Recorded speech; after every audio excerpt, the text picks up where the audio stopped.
Students நம்ம இன்னைக்கு பார்க்க போகிற டாபிக் என்னன்னு பார்த்தீங்கன்னா the international drive and global value chain and global information monopolies in ஐஓடியில் பார்க்க போகிறோம். இந்த இன்டர்நேஷ்னல் லெவலில் த குளோபல் வேல்யூ செயினும் வேல்யூ இன்ஃபர்மேஷனும் எப்படிலாம் இருந்தது, மோனோபாலிசிஸ் அப்படின்னு பார்த்தோம்னா முன்னுரிமையாக இருந்தது. ஓகே, எப்படி தனித்துவமாக இருந்துச்சு அப்படின்றத பார்க்கலாம். இப்போ கரண்ட்டாக பார்த்தோன்னா within the industrial structure of the பார்த்தோன்னா கன்வர்ஜ்டு கம்யூனிகேஷன் தான் இருக்குது. இதில் வந்து பார்த்திங்கன்னா is a large regional disparity. இப்போ பார்த்தீங்கன்னா கம்பெனிஸ்க்கும் and then infrastructure of the IVC இருக்கு இல்லையா, அதில் வந்து பார்த்திங்கன்னா ரெண்டுத்துக்கும் நடுவில் வந்து பார்த்திங்கன்னா இந்த ப்ராஃபிட்டும் வரதும் பார்த்திங்கன்னா ஏற்றத்தாழ்வுமாக இருக்கும். ஓகேவா, ஒரு வாட்டி வந்து அது ப்ராஃபிட் வரும், ஒரு வாட்டி வராது. அண்ட் தென் பார்த்திங்கன்னா இந்த கம்பெனிஸ்க்கும் அவங்களுக்கும் நிறைய கிளாரி ஆகும். அந்த மாதிரி தான் இருந்துச்சு.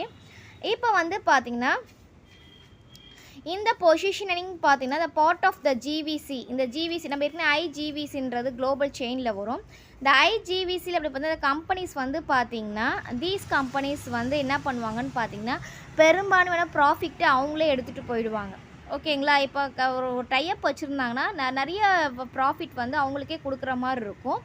அப்போ வந்து பார்த்திங்கன்னா இந்த ரீஜனல் ப்ரௌண்டிங்ஸ்லாம் பிரேக் டவுன் ஆச்சு. அப்போ என்ன ஆச்சுன்னா ஒரு டேட்டாவை கலெக்ட் பண்ணுறது, டெவலப் பண்ணுறது அண்ட் தென் இம்ப்ளிமெண்ட் பண்ணும் போதெல்லாம் பார்த்திங்கன்னா நிறைய அவங்களுக்கு ப்ராஃபிட் தேவைப்படுது இல்லையா. அப்போது இந்த கம்பெனிஸ் என்ன பண்ணாங்கன்னா கண்டிப்பாக எல்லாக்கிட்டையும் எடுத்துகிட்டு போய் கொடுத்தாங்க. ஒவ்வொரு பர்சனும் பார்த்திங்கன்னா ஒவ்வொரு பர்சனும் மொபைல் டிவைஸில் வந்து டெவலப் பண்ணணும்.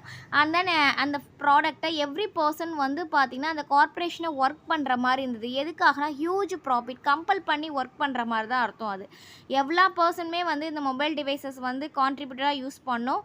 அண்ட் தென் பார்த்திங்கன்னா இந்த டேட்டா வந்து பார்த்திங்கன்னா கண்டிப்பாக கன்ஃபார்மாக, அதாவது கம்பல் பண்ணி அது செல் பண்ணக்கூடிய, அதாவது சொல்லுவாங்க டார்கெட் ரீச் பண்ணல, அந்த மாதிரி இருந்தது. எதுக்காகனா ஹியூஜ் ப்ராஃபிட்டு. இப்போ இந்த மாதிரி இருக்கும் போது பார்த்திங்கன்னா இந்த டேட்டா வந்து பார்த்திங்கன்னா இந்த மாதிரி டேட்டா வந்து பீப்புள் எங்கெல்லாம் யூஸ் பண்ணாங்க அப்படின்னு பார்த்தீங்கன்னா யூகே எல்லா இடத்துலையுமே அது வந்து போக மாதிரி ஆயிடுச்சு. UK, Thailand, Australia, China and Africa. எதுக்காகனா to surplus values of the mobile port platform. அந்த மொபைல் போர்ட் பிளாட்ஃபார்மை எல்லாத்தையும் கொண்டு போயிட்டு நம்ம வந்து ஒர்க் பண்ணோம் அப்படின்ற மாதிரி ஆயிடுச்சு. இதனால் என்ன ஆச்சுன்னு பார்த்தீங்கன்னா இந்த இன்ஃபர்மேஷன் ப்ராசஸ் இது எல்லாமே வந்து பார்த்திங்கன்னா யூஎஸ் கம்பெனிஸ் தான் ஓவர்டேக் பண்ணி வச்சுருந்தாங்க.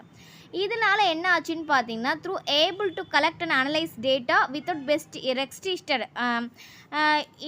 அதுக்கப்புறம் என்ன ஆச்சுன்னு பார்த்தீங்கன்னா டேட்டாவை கலெக்ட் பண்ணுறது, அனலைஸ் பண்ணுறதுன்னு பார்த்தீங்கன்னா எந்த ஒரு ரெஸ்ட்ரிக்ஷனுமே இல்லாமல் என்ன பண்ணாங்கன்னா எடுக்க ஆரம்பித்தாங்க. அந்த ரெகுலேஷனு கூட privacy by the same level of privacy regulation as in ஈரோப்பில் வந்து பார்த்திங்கன்னா மோஸ்ட்லி இங்கே தான் யூஸ் பண்ண ஆரம்பித்தாங்க. இதனால் என்ன ஆச்சு அப்படின்னு பார்த்தீங்கன்னா ஃபார் எக்ஸாம்பிள் பார்த்தீங்கன்னா மச் பெட்டர் இன்ஃபர்மேஷன் ப்ராடக்ட். நமக்கு என்ன பண்ணோம், இன்னும் அதிகமான ப்ராடக்டை, இதை விட பெஸ்ட்டான ப்ராடக்டை வந்து மேனுஃபேக்சர் பண்ணணுன்னு வந்துச்சு. இப்போ இந்த ஈரோப், ஏஷியா கம்பெனிஸில் வந்து பார்த்தோம்னா இந்த குளோப் இருக்குது பார்த்தீங்களா. குளோப்னா ஓவரால் எல்லா கம்பெனிஸுமே வந்து பார்த்திங்கன்னா மோஸ்ட் அப்ரோப்ரியேட் மாடல்ஸ் இந்த கம்பெனிஸு அந்த யூரோப், ஏஷியா மட்டும் இல்லை, அதர் பார்ட் ஆஃப் த குளோபில் மற்ற வேர்ல்டில் இருக்கும் கண்ட்ரிஸும் என்ன பண்ணாங்க பார்த்தீங்கன்னா இந்த கம்பெனியோட நாலேஜை தான் நீட் பண்ணி, அதாவது இதை பேஸ் பண்ணி தான் இருக்கிற மாதிரி ஆயிடுச்சு. அப்போ வந்து பார்த்திங்கன்னா இந்த same way the use of IT பிகேமிய அந்த டைமில் பார்த்திங்கன்னா யூஸ் பண்ணும் போது ஐடி வந்து பார்த்திங்கன்னா நல்ல சக்ஸஸாக இருந்துச்சு. எப்போன்னு பார்த்தீங்கன்னா 1980ஸ்லேருந்து அந்த 1990s the use of information product developed within IVC are become critical. இப்போ அந்த ஐடி ஃபீல்டு சக்ஸஸ் லெவலில் இருக்கும் போது பார்த்திங்கன்னா அந்த ஐஜிவிசி இருக்கு இல்லையா, இவங்களுக்கு வந்து ஒரு கிரிட்டிக்கலான சுச்சுவேஷன் வந்துச்சு. என்னென்னு பார்த்தீங்கன்னா குளோபல் மார்க்கெட்டில் செக்யூராக கொண்டு போகிறதுல சில அவங்களுடைய கம்பெனிஸில் இருக்க டேட்டாவை இல்லை டெக்னாலஜிஸில் கொண்டு போகிறதுல வந்து பார்த்திங்கன்னா செக்யூராக இருக்க காம்படிட்டிவ் அட்வான்டேஜஸ் இன் ஏ குளோபல் மார்க்கெட்டில் வந்து பார்த்திங்கன்னா செக்யூராக கொடுக்கறதுல கொஞ்சம் கிரிட்டிக்கல் வந்து இருந்துச்சு. அப்போ அந்த கம்பெனிஸ் என்ன பண்ணாங்க பார்த்தீங்கன்னா compelled to use the most effective, அதாவது கண்டிப்பாக செக்யூர் இல்லாதனால என்ன ஆச்சுன்னா குளோபல் மார்க்கெட்டில் போக முடியல இல்லையா. அப்போ ஐடி ஃபீல்டு வந்து ஹை லெவல் இருந்துச்சு. அப்போ அந்த கம்பெனிஸ் என்ன பண்ணான்னு பார்த்தீங்கன்னா அவங்க வந்து நல்ல எஃபெக்டிவான இன்ஃபர்மேஷன் ப்ராடக்டில் கண்டிப்பாக தேவை அப்படின்ற ஒரு சூழ்நிலை வந்துச்சு. In effect the IGVC The IGVC, rather than breaking down the digital divide as many have predicted, in fact leading to a new form of digital discrimination and a new sort of dependency relationship. அப்போ என்ன ஆச்சுன்னு பார்த்தீங்கன்னா இந்த ஐவிஜிசி வந்து கொஞ்சம் down ஆகும் மாதிரி ஆச்சு. அப்போ என்ன பண்ணாங்கன்னா உடனே வந்து a new form of digital discrimination and then new sort of relationship, அதாவது லார்ஜ் மல்டிநேஷ்னல் கூட ரிலேஷன்ஷிப் வச்சுக்கிறதுக்காக அவங்க நியூ டெக்னாலஜிலாம் கொண்டு வந்தாங்க. அண்ட் தென் பார்த்தீங்கன்னா பார்ட்டிசிபேட் ஆர் ஒர்க்கர்ஸ் எல்லாத்துக்குமே வந்து பார்த்தீங்கன்னா எல்லாமே வந்து அவங்க என்ன பண்ணாங்க, சேஞ்ச் பண்ணிட்டு இருந்தாங்க. அண்ட் தென் அட்வான்ஸ்டாக போயிட்டு இருந்தாங்க இந்த ஐஜிவிசியில் அந்த கம்பெனிஸ். இதனால் என்ன ஆச்சுன்னு பார்த்தீங்கன்னா ஹியூஜ் டிஃப்ரென்சஸ் இண்டஸ்ட்ரியல் ரெவால்வேஷனுக்கும் அந்த டிஜிட்டல் பிளானட்டுக்கும் நிறைய டிஃப்ரென்ஸ் வர ஆரம்பித்தது. ஏன்னா nature of how workers are treated. ஒரு இப்போ டிஜிட்டலைஸாக நம்ம போயிட்டே இருக்கும் போது பார்த்திங்கன்னா இந்த nature of how workers are treated அப்படின்னு பார்த்தோன்னா என்ன ஒரு அவங்க என்ன சொன்னாங்கன்னா particular with so much being advertised as free fraud end users.